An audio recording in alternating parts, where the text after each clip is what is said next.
Hello दोस्तों, आप सभी लोगों का स्वागत है हमारे यूट्यूब चैनल कविंदर भैया। तो आज हम पढ़ेंगे कक्षा 6 हमारा इतिहास और नागरिक जीवन पाठ 7। पाठ का नाम है मौर्य साम्राज्य। देखिए दोस्तों, हम इस पाठ का सभी प्रश्न उत्तर देखेंगे। इसमें दिया है प्रश्न 1, निम्नलिखित प्रश्नों के उत्तर दीजिए। प्रश्न क है चंद्रगुप्त मौर्य कौन था। इसका उत्तर हो जाएगा चंद्रगुप्त मौर्य मगध का सम्राट और मौर्य साम्राज्य का संस्थापक था। अगला प्रश्न है ख नंबर, चाणक्य और मेगस्थनीज की पुस्तकों के नाम लिखिए। इसका उत्तर हो जाएगा चाणक्य की पुस्तक अर्थशास्त्र और मेगस्थनी की पुस्तक इंडिका है। अगला प्रश्न है ग नंबर, कलिंग युद्ध किनके बीच लड़ा गया। युद्ध का क्या परिणाम हुआ। इसका उत्तर हो जाएगा कलिंग युद्ध अशोक और कलिंग के राजा के बीच लड़ा गया। इस युद्ध में लाखों लोग मारे गए। इस युद्ध के बाद अशोक ने कभी युद्ध न करने का निश्चय किया। अगला प्रश्न है अशोक ने बौद्ध धर्म क्यों अपनाया। इस धर्म के प्रसार के लिए उसने क्या किया। इसका उत्तर हो जाएगा कलिंग युद्ध में हजारों सैनिक मारे गए तथा बहुत बड़ी संख्या में घायल हुए। इससे अशोक बहुत दुखी हुआ।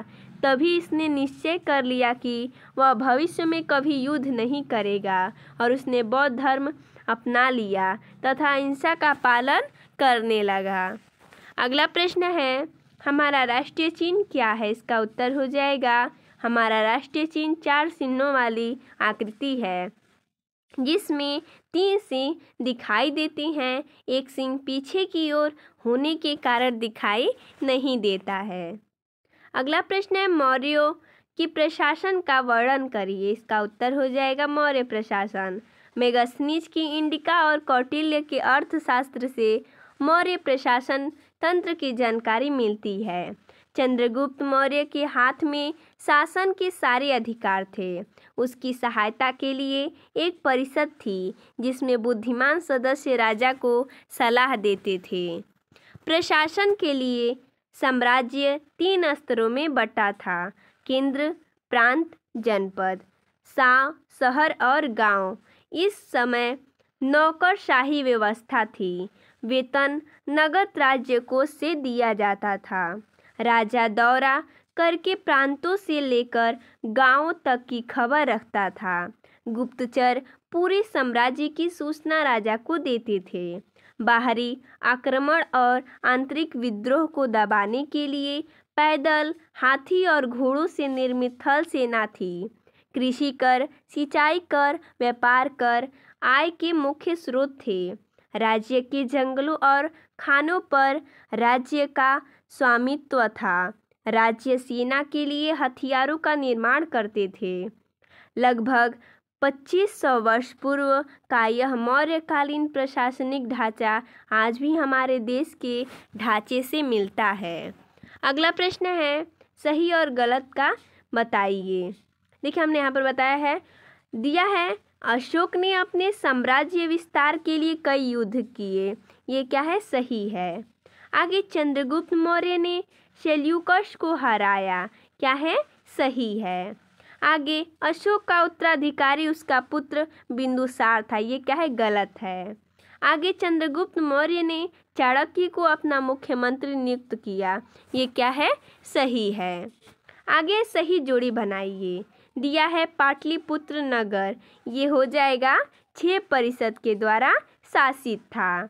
आगे धम्म महात्मात्य यानी कि प्रजा को सही राह दिखाने वाले अधिकारी।